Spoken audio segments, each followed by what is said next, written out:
अभिमन्यु अर्जुन का पुत्र था। श्री कृष्ण की बहन सुभद्रा इनकी माता थी। यह बालक बड़ा होनहार था। अपने पिता के से सारे गुण इसमें विद्यमान थे। स्वभाव का बड़ा क्रोधी था और डरना तो किसी से इसने जाना ही नहीं था। इसी निर्भयता और क्रोधी स्वभाव के कारण इसका नाम अभि मतलब निर्भय, मन्यु मतलब क्रोधी अभिमन्यु पड़ा था। अर्जुन ने धनुर्वेद का सारा ज्ञान इसको दिया था। अन्य अस्त्र शस्त्र चलाना भी इसने सीखा था। पराक्रम में यह किसी वीर से भी कम नहीं था। 16 वर्ष की अवस्था में ही अच्छे अच्छे सेनानियों को चुनौती देने की शक्ति और सामर्थ्य इसमें थी। इसकी मुखाकृति और शरीर का ढील डोल भी असाधारण योद्धा का सा था। वृषभ के समान ऊंचे और भरे हुए कंधे थे। उभरा वक्षस्थल था और आंखों में एक जोश था। महाभारत का भीषण संग्राम छिड़ा हुआ था। पितामह धाराशाही हो चुके थे। उनके पश्चात गुरु द्रोणाचार्य ने कौरवों का सेनापतित्व संभाला था। अर्जुन पूरे पराक्रम के साथ युद्ध कर रहा था। प्रचंड अग्नि के समान वह बाणों की वर्षा करके कौरव सेना को विचलित कर रहा था। द्रोणाचार्य कितनी भी प्रयत्न करके अर्जुन के इस वेग को नहीं रोक पा रहे थे। कभी कभी तो ऐसा लगता था मानो पांडव कौरवों को कुछ ही क्षणों में परास्त कर डालेंगे। प्रातः काल युद्ध प्रारंभ हुआ। श्री कृष्ण अपना पंचाजन्य फूंकते उसी क्षण अर्जुन के बाणों से कौरव सेना में हाहाकार मचने लगता। संध्या तक यही विनाश चलता रहता। दुर्योधन ने इससे चिंतित होकर गुरु द्रोणाचार्य से कहा, हे आचार्य, यदि पांडवों की इस गति को नहीं रोका गया तो कौरव सेना किसी भी क्षण विचलित होकर युद्ध भूमि से भाग खड़ी होगी। अतः कोई ऐसा उपाय करिए जिससे पांडवों की इस बढ़ती शक्ति को रोका जाए और अर्जुन के सारे प्रयत्न को निष्फल किया जाए। दुर्योधन को इस प्रकार चिंतित देखकर गुरु द्रोणाचार्य ने किसी प्रकार अर्जुन को युद्ध भूमि से हटा देने का उपाय सोचा। दुर्योधन के कहने से संसप्तकों ने कुरुक्षेत्र से दूर अर्जुन को युद्ध के लिए चुनौती दी। अर्जुन उससे लड़ने को चला गया। उसके पीछे से द्रोणाचार्य ने चक्रव्यूह की रचना की और युधिष्ठिर के पास संवाद भिजवाया कि या तो पांडव आकर कौरव सेना के साथ इस चक्रव्यूह को तोड़े या अपनी पराजय स्वीकार करे। जब संवाद युधिष्ठिर के पास पहुंचा तो वे बड़ी चिंता में पड़ गए, क्योंकि अर्जुन के सिवा चक्रव्यूह को तोड़ना कोई पांडव नहीं जानता था। अर्जुन बहुत दूर संसप्तकों से युद्ध कर रहा था। चक्रव्यूह तोड़ने में अपने आप को असमर्थ देखकर पांडव के शिविर में त्राही त्राही मच उठी। युधिष्ठिर, भूमि, धृष्टद्युम्न आदि कितने ही पराक्रमी योद्धा थे जो बड़े से बड़े पराक्रमी कौरव सेनानी को चुनौती दे सकते थे, लेकिन चक्रव्यूह तोड़ने का कौशल किसी को भी नहीं आता था। वह ऐसा व्यूह था जिसमें पहले तो घुसना और उसको तोड़ना ही मुश्किल था, और फिर सफलतापूर्वक उसमें से बाहर निकलना तो और भी दुष्कर कार्य था। कौरव सेना के सभी प्रमुख महारथी उस चक्रव्यूह के द्वारों की रक्षा कर रहे थे। जब सभी किन कर्तव्य मूड के सभा में बैठे हुए थे और अर्जुन के बिना सिवाय इसके कि वे अपनी पराजय स्वीकार कर ले, कोई दूसरा उपाय उनको नहीं नजर आ रहा था। अभिमन्यु वहां आया और सभी को गहन चिंता में डूबा हुआ पाकर युधिष्ठिर से पूछने लगा कि चिंता का क्या कारण है। युधिष्ठिर ने सारी बात बता दी। उसे सुनकर वह वीर बालक अपूर्व साहस के साथ बोला, आर्य, आप इसके लिए चिंता न करें। दुष्ट कौरवों का यह षड्यंत्र किसी प्रकार भी सफल नहीं हो सकेगा। यदि अर्जुन नहीं है तो उनका वीर पुत्र अभिमन्यु तो यहाँ है। आप दुर्योधन की चुनौती स्वीकार कर लीजिए। मैं चक्रव्यूह तोड़ने के लिए जाऊंगा। अभिमन्यु की बात सुनकर सभी को आश्चर्य होने लगा। एक साथ सबकी नीचे झुकी हुई गर्दनें ऊपर उठ गई। फिर भी युधिष्ठिर ने इसे अभिमन्यु की नादानी ही समझा।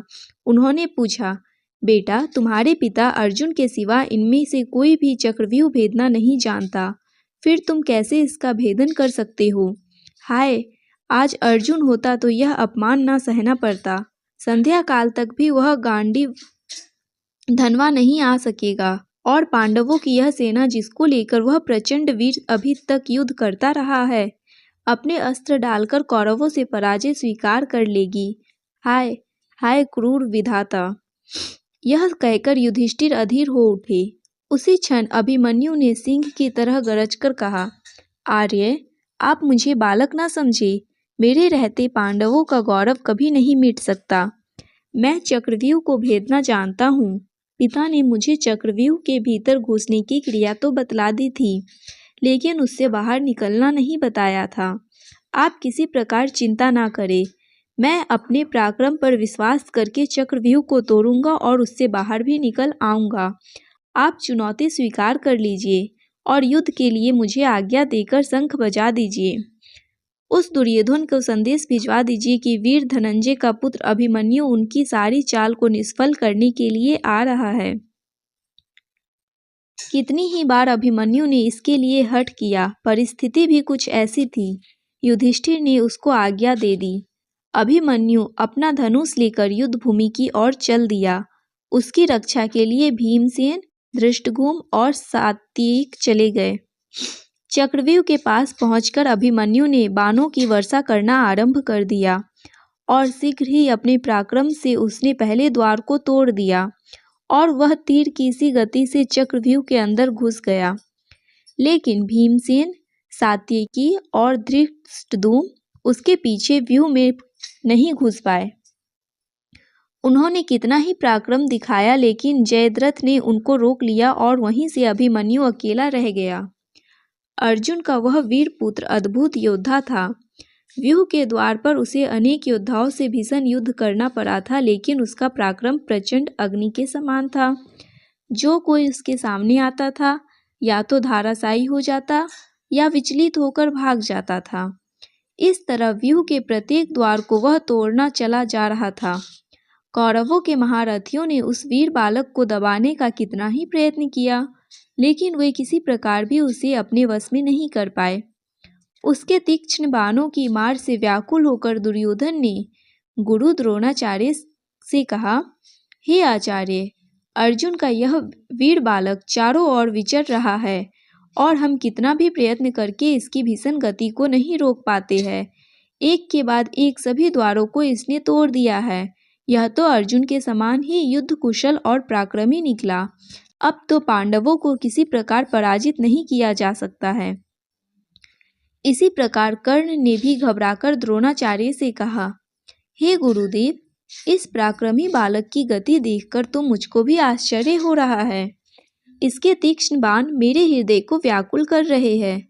यदि यह ठीक अपने पिता अर्जुन के समान ही है, यदि किसी प्रकार इसको ना रोका गया तो हमारी यह चाल व्यर्थ चली जाएगी। अतः किसी तरह से इसको चक्रव्यूह से जीवित नहीं निकलने देना चाहिए। द्रोणाचार्य अभिमन्यु की वीरता देखकर कुछ क्षणों के लिए चिंता में डूबे रहे। अर्जुन के उस वीर पुत्र के कर्ण, दुशासन आदि महारथियों को पराजित कर दिया था और राक्षस अलम्बोस को युद्ध भूमि से खदेड़कर बृहद दल को तो जान से मार डाला था। दुर्योधन के सामने ही उसके बेटे लक्ष्मण को भी उसने मार डाला था। बड़े बड़े सूरवीर खड़े देखते रह गए और वह प्रचंड अग्नि की लपट की तरह सबको भस्म करता हुआ चक्रव्यूह को तोड़कर अंदर घुस गया। जब कौरवों के सारे प्रयत्न निष्फल चले गए तो उन्होंने छल से काम लेने की बात सोची। अलग अलग लड़कर कोई भी महारथी अभिमन्यु से नहीं जीत सकता था, इसलिए उन्होंने मिलकर उस पर आक्रमण करने का निश्चय किया। कृपाचार्य, कर्ण, अश्वत्थामा, बृहद्बल, शकुनी का चचेरा भाई, कृतवर्मा और दुर्योधन आदि 6 महारथियों ने उसे घेर लिया और उस पर भीषण आक्रमण कर दिया।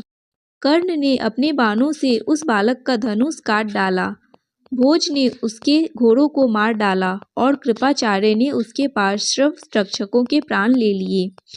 इस तरह अभिमन्यु पूरी तरह निहत्था हो गया, लेकिन फिर भी जो कुछ उसके हाथ में आया उससे ही वह शत्रुओं को विचलित करने लगा। थोड़ी ही देर में उसके हाथ में एक गदा आ गई। उससे उसने कितने ही योद्धाओं को मार गिराया। दुशासन का बेटा उसके सामने आया। घोर संग्राम हुआ। अकेला अभिमन्यु छह के सामने क्या करता। महारथियों ने अपने बाणों से उसके शरीर को छेद दिया। अब वह लड़ते लड़ते थक गया था। इसी समय दुशासन के बेटे ने आकर उसके सिर पर गदा प्रहार किया, जिससे अर्जुन का वह वीर पुत्र उसी क्षण पृथ्वी पर गिर पड़ा और सदा के लिए पृथ्वी से उठ गया। उसके मरते ही कौरवों के दल में हर्ष ध्वनि उठने लगी। दुर्योधन और उसके सभी साथी इस निहत्थे बालक की मृत्यु पर फूले नहीं समाये। किसी को भी उसकी अन्याय से की गई हत्या पर तनिक भी खेद और पश्चाताप नहीं था। जब अभिमन्यु की मृत्यु का समाचार पांडव दल में पहुंचा तो युधिष्ठिर शोक से व्याकुल हो उठे। अर्जुन की अनुपस्थिति में उन्होंने उसके लाल को युद्ध भूमि में भेज दिया था। अब उनके आने पर वे उसको क्या उत्तर देंगे, इसका संताप उनके हृदय को व्याकुल कर रहा था। भीम भी अपने भतीजे की मृत्यु पर रोने लगा। वीर अभिमन्यु की मृत्यु से पांडवों के पूरे शिविर में हाहाकार मच गया।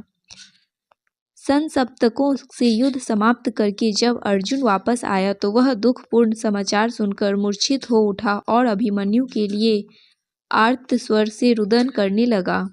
श्री कृष्ण ने उन्हें काफी धैर्य बंधाया, लेकिन अर्जुन का संताप किसी प्रकार भी दूर नहीं हुआ।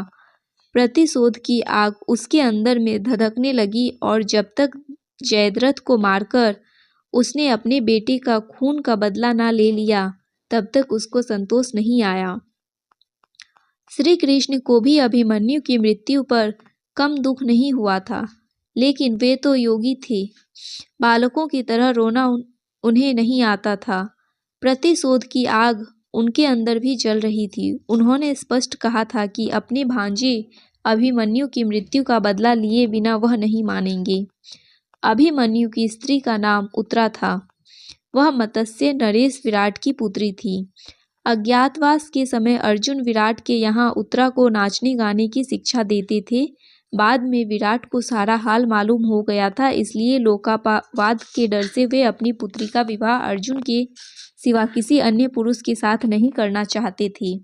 अर्जुन के स्वीकार न करने पर विराट ने उत्तरा का विवाह उसी के पुत्र अभिमन्यु के साथ कर दिया। इन दोनों का विवाह बाल्यावस्था में ही हो गया था। उस युग में बाल विवाह की प्रथा तो इतनी प्रचलित नहीं थी, लेकिन विवाह के पीछे राजनीतिक कारण निहित था। पांडवों को इसके पश्चात मत्स्य नरेश से हर प्रकार की सहायता मिल सकती थी।